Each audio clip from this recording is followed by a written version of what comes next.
This is CBS News Bay Area with Juliette Goodrich. Good evening. Thanks for joining us at 6. We begin with a retired San Francisco firefighter in the middle of a new kind of fight, lung cancer. But this new battle is also pitting him against the red tape of the health insurance world. Kelsey Thorne was there as his family and his former fire department colleagues pleaded their case.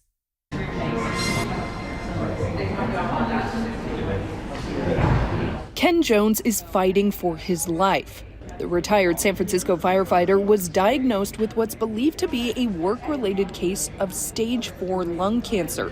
He was scheduled for a critical round of treatment this week, but when they showed up to the appointment, Ken's wife, Helen, says she was informed the treatment had been denied coverage by their insurer, Blue Shield. The insurance had denied the appeal, which the doctor was surprised, wasn't expecting that. He thought he had gone through all the proper steps. Helen and Ken had to leave that appointment without him getting that critical treatment.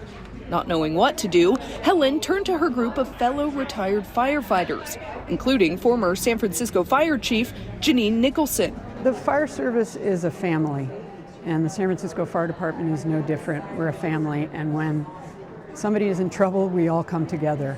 As a firefighter, I was always willing to put my life on the line. Former Chief Nicholson teamed up with Fred Sanchez, the president of Protect Our Benefits, a nonprofit that helps retirees, and came up with a plan. It just so happened that on Thursday, a representative with Blue Shield was scheduled to appear at a meeting in City Hall. So Ken and Helen, along with their entire entourage of retired firefighters, showed up to the meeting and confronted that Blue Shield representative. I told the Blue Shield representative, Charles Lee, that he needed to get it approved today. And he kind of gave the company, song and dance of, oh yes, it's been escalated, oh yes, we're looking at it.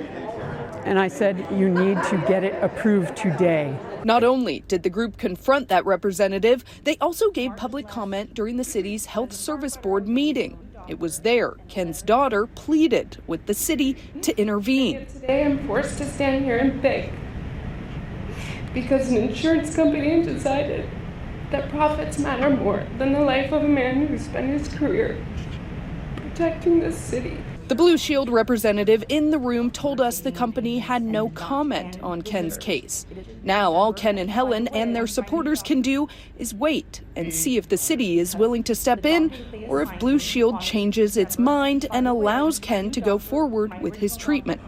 The problem is that with every day that passes, Helen says Ken's disease only gets worse. I've cried a few times since Ken was diagnosed, and I will admit that a couple of those times have been because of insurance. Unfortunately, cancer is all too common for firefighters, especially later in life. The CDC says firefighters are 9% more likely to develop cancer than the general public. If they are diagnosed with cancer, they have a 14% higher risk of dying from the disease. The city of San Francisco has invested $500,000 into cancer screenings for firefighters. It lets them get screenings that typically aren't covered by insurance. Local fire officials say more than 300 San Francisco first responders have died from cancer in the past 20 years.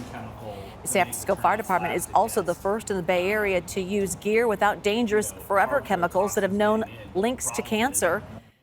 All right, now to a developing story, another shooting by federal immigration agents. Now, this time, 2 people were shot by Customs and Border Patrol agents. It happened in Portland. Portland police say a man and a woman were both shot and taken to the hospital. No word so far on their conditions. The Department of Homeland Security says Border Patrol agents were searching for a Venezuelan they claim is in the country illegally and a member of a gang. When they stopped a car, DHS says the driver attempted to run over the agents. Portland's police chief is asking people to remain calm as they try to learn more. This all comes as protests are erupting nationwide over the ICE officer who shot and killed a woman in her car yesterday in Minnesota. Today in Minneapolis, protesters clashed with federal agents and officers launched tear gas into the crowd. 3 demonstrators were arrested. And we're also seeing protests across the Bay Area today. In San Jose, activists spoke out against ICE and demanded accountability. Right now in Pleasanton, there's a candlelight vigil honoring the woman who was killed. And this afternoon in Brentwood, dozens marched along an overpass above Highway 4. Demonstrators held flowers, American flags, and signs calling for an end to federal immigration operations. They say this is about coming together in grief and unity. We're all together, we're all community, we're all citizens of this Brentwood, and we have to come together, and this is not right. People should not be dying on the street. U.S. citizens are not. They're all owed due process per the Constitution. An investigation into the shooting is underway, but Minnesota officials are being excluded. The state's Bureau of Criminal Apprehension said it had been working with the FBI, but the federal agency, quote, reversed course. State officials say they no longer have access to case materials, scene evidence, or investigative interviews. Tonight on the CBS Evening News, Tony DeCopel is in Minneapolis tracking the fallout. Good evening from Minneapolis. We're going to have the latest on the fatal shooting involving an ICE agent, and the Minneapolis mayor will join me for a live conversation about where we go from here. That's ahead on the CBS Evening News. Back here in the Bay Area, a lot of questions tonight about a homicide in Sunnyvale. Police say a woman was shot and killed in her car at a mobile home park on Vienna Drive, north of Lakewood Park. Police say the suspect took off before they got there. Now, they haven't released the victim's name, saying only she was in her 20s. They don't believe she lived at the park. They don't know how she is connected to the shooter, but think it was an isolated incident. New numbers show a steep drop in traffic deaths in San Francisco in 2025. The 25 reported traffic deaths mark a more than 40% decline from the year before. So street safety advocates tell us several city efforts have made a difference, including the addition of more speed cameras and lighting at dangerous intersections and lowering of speed limits. I want to be cautiously optimistic about this number, and I think what it really points to is when the city invests in making changes to improve safety, they work, and we just need a lot more of them. She says it's still too soon to say if this drop is just a fluke or if it marks a turning point for the city. And today marks 1 year since Daniel Lurie was sworn in as San Francisco's mayor, and he marked the occasion by taking a hands-on approach to cleaning up the streets. He spent part of his day picking up trash downtown. He tells us a cleaner San Francisco is a better San Francisco. We continued that through the year. I think it's important for us to stay engaged, stay involved as a community, as a city, and all do the little things to help improve San Francisco. Lurie also praised other neighborhood cleanup efforts across the city. And when Lurie came into office, he said his biggest priority would be making sure people in the city felt safe. So our Lauren Toms joining us now to tell us more about how this first year has been going. There's an undeniable vibe shift across San Francisco under Mayor Lurie's leadership. He rode most of the year on a high of approval ratings that peaked at 73%. I spoke with a handful of residents and small business owners who have supported him and his efforts so far, but fear that parts of the city like Soma, the Tenderloin, and Mission districts are being left to fend for themselves. There's a lot of people in San Francisco that don't think of San Francisco as a sparkling city with a crown anymore. And I do. 1 year into new leadership in San Francisco, Mark Sackett, the owner of this antique print shop in Soma, wants to believe the city he loves is finding its shine again. It's time to roll up our sleeves and get to work, San Francisco. On January 8th, 2025, Mayor Daniel Lurie promised a reset, safer streets, a revived downtown, a city back in motion. And by the numbers, the city has moved. In the last year, overall crime dropped by 25%. Violent crime is down 18% and property crime down 27%.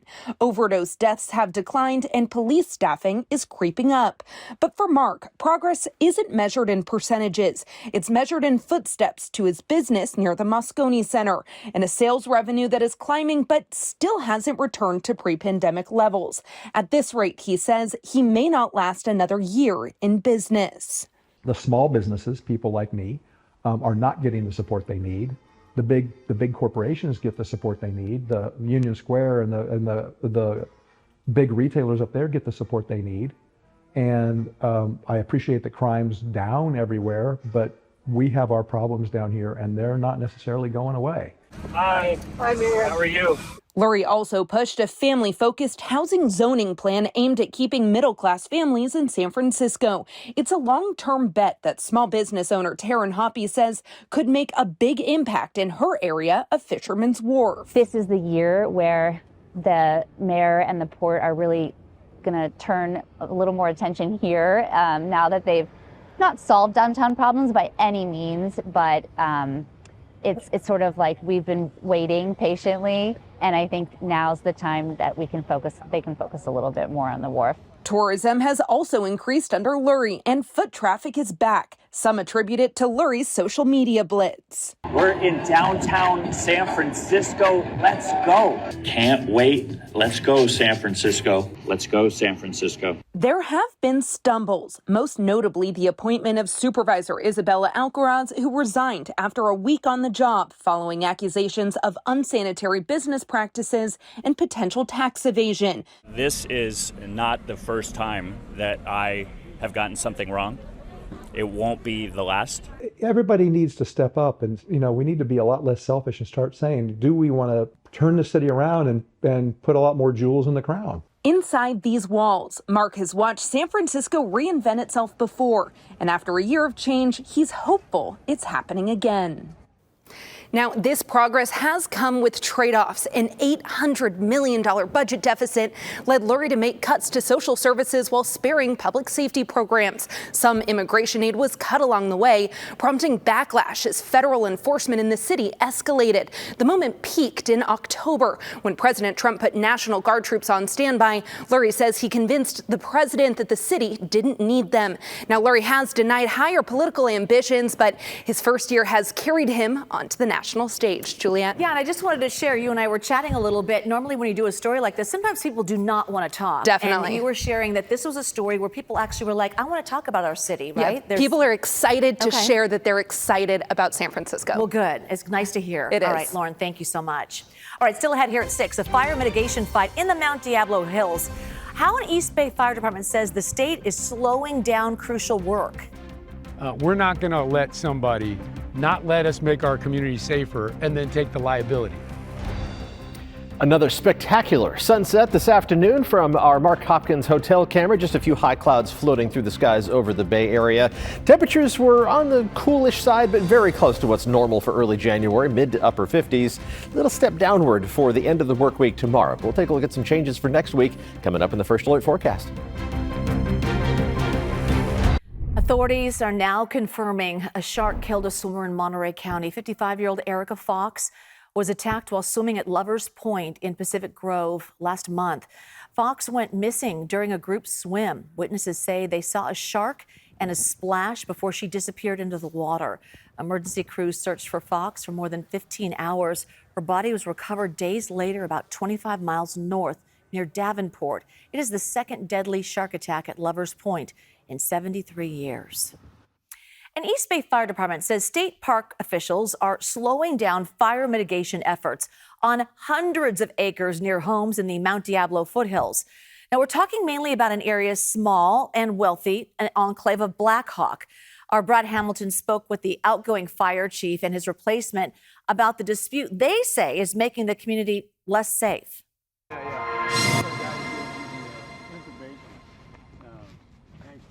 Today, there were two fire chiefs side by side outside the San Ramon Valley Fire Station. Paige Meyer stepping into retirement, Jonas Aguiar stepping into the job. But in this week of transition, Meyer wanted to make a final message heard. We're not going to let somebody not let us make our community safer and then take the liability. For months, Chief Meyer says the San Ramon Valley Fire District studied and completed this risk assessment map, identifying the areas most vulnerable for catastrophic wildfire. The plan for this past fall to treat 300 acres worth of land near Black Hawk, including part of Mount Diablo State Park, to improve evacuation routes and implement strategic fuel breaks. But much of the land they needed to treat is owned by California state parks. But as we navigated with state parks and started to show them the areas and the pathways, they agreed, but then they put a bunch of roadblocks in. The district says that restrictions cut their plan from 300 acres down to just 30. And when the work was finally approved, They were given just 2 weeks to do it. The cost, just over $120,000. The district says only about 25% of that actually went to wildfire mitigation. The rest to state parks for monitoring and oversight. And before he steps away, Meyer wrote a letter to Governor Gavin Newsom warning him of the situation. It's incumbent upon us to make sure that they know. We did reach out to the California State Parks. They say the complaints came as a surprise and that they hadn't received a letter. State Parks says that they've been collaborating with the fire district and have been streamlining the process for wildfire resilience projects. They also say that some of the requirements involve federal rules outside of their control. They went on to add, quote, State Park stands ready to work with the fire district to complete critical projects for the benefit of the public and will provide the fire district with a formal response and identify potential areas of improvement within the state's control. The State Parks Department also says it's working on its own fire resiliency projects around Mount Diablo and will be conducting prescribed burns in the park over the next few months. All right, we'll be right back. But first, here's a look at today's ski report. Johnny Mosley here. Got your gear dialed and your Toyota packed up for a day in the mountains? Cool. Let's wander over to the map and see what we're dealing with. Here comes the Toyota Tahoe Report. And this is a great inaugural weekend to get the Toyota Tahoe Report going. We've laid down a spectacular base, no doubt. You remember the last several weeks of storms to come through. And we also put a little bit of fresh snow on the mountains in the last 24 hours. Each one of our resorts has at least a couple of inches of new snow, just kind of like a thin little layer on top. But what you really care about in this report for this weekend is that base. Several feet of snow on all of the resorts, whether the ones that line the crest of the Sierra or the ones that stretch down the Carson Range. This is a fantastic weekend to get up there if you were thinking of it. We'll keep you updated on this through the season. We've got a great base and it's going to last. That is your Toyota Tahoe Report.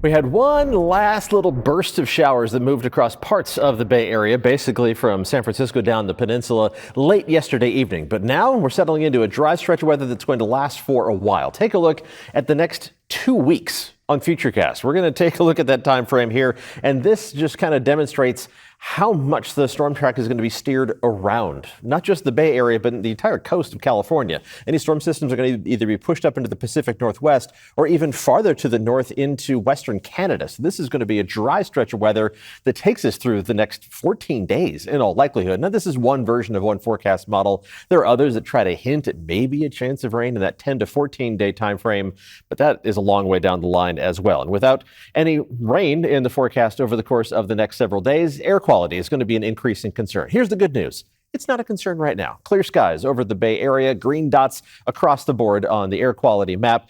That's really going to start changing already tomorrow, though. We're going to see a mix of green and yellow dots, more moderate air quality readings in the East Bay, around the south end of the Bay and into the Santa Clara Valley. And I think we're going to be yellow across the board, moderate air quality from Saturday through the weekend into the first half of next week, at least for as long as this stagnant air mass sticks in place. And that also is going to spell a return of that Thule fog pattern in the Central Valley. We'll talk more about that a little bit later on.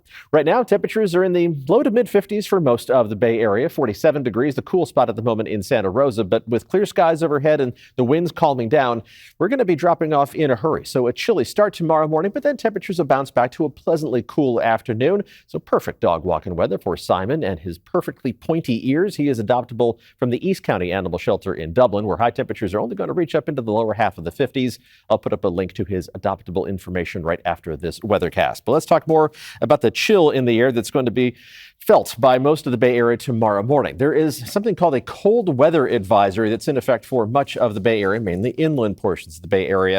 And in the purple here, that is a cold weather alert that's been posted by the National Weather Service, which is faintly ridiculous because our temperatures are going to be chilly, but it's January. It's supposed to be chilly in the mornings, and our low temperatures tomorrow morning are going to be about 2 to 4 degrees below average. when you're within one standard deviation of what's normal for this time of year, I just don't think these advisories are all that necessary. But temperatures should dip into the 30s in those inland valleys, staying just a couple degrees above freezing for the cold spots, mostly 40s around the bay and at the coast, with temperatures in the North Bay dipping down maybe a little bit closer to freezing by early tomorrow morning. But then temperatures are going to manage to climb up to within a few degrees of what's normal during the afternoon. Should see plenty of sunshine to make it feel a little bit warmer, with temperatures mostly topping out in the 50s all across the Bay Area. The coolest spots in the low 50s, the warmest spots, especially closer to the coast, reaching up a little bit closer to 60 degrees. Inland, there is the foggy pattern returning for inland valleys of the East Bay, and some of that creeping into the inland valleys of the North Bay as well from Monday through Thursday at least of next week, and that's going to keep a lid on how much temperatures warm up. But no such concerns around the Bay and along the coast, where we do have a warming spell in store after the weekend. Temperatures Bayside, upper 50s over the weekend, close to normal, but then into the low to even mid 60s as we go through next week. And at the coast, you'll be the warm spots across the Bay Area, both over the weekend and as we go through next week. By Tuesday, Wednesday, and Thursday, temperatures reaching up to the mid to maybe even upper 60s. So coastal communities feeling the, I'm not going to call it warmth, but at least the mild temperatures next week. Sounds good. Nice. Is that a new orange tie? It's not. It's very old. Okay. Yeah. All right. Well, looks good. Thanks. All right. When we come back, crab season finally set to get underway, but there's a larger dispute still unresolved. We'll hear from a fisherman who's anxious to drop anchor. Bay Area crabbers are getting set to hit the water tomorrow to drop their crab pots for the first time this season. It comes after a months-long delay because of concerns about humpback whales. The commercial season officially started Monday, but crabbers were holding out as they negotiated for better prices from fish markets and wholesale buyers. But now a fishermen's association says they will not have a set price until after fishing begins. That's because of an ongoing lawsuit that accuses a wholesale buyer of price fixing on Dungeness crab. So we heard from some fishermen cutting bait before their first harvest of the season. Been preparing for this for about 3 months, so. 3 months, that's a long time to get ready for this. Yeah, we've been getting the boat ready, getting our gear ready, and now it's finally up to cutting bait and going to set pots. All right. He also says he's expecting a more lucrative crab season than last year. If all goes well, we can see fresh, local crab this weekend. All right. CBS Evening News with Tony DeCopel is up next. Local news always streaming on CBS News Bay Area. More local news for you in 30 minutes at 7 o'clock. See you then.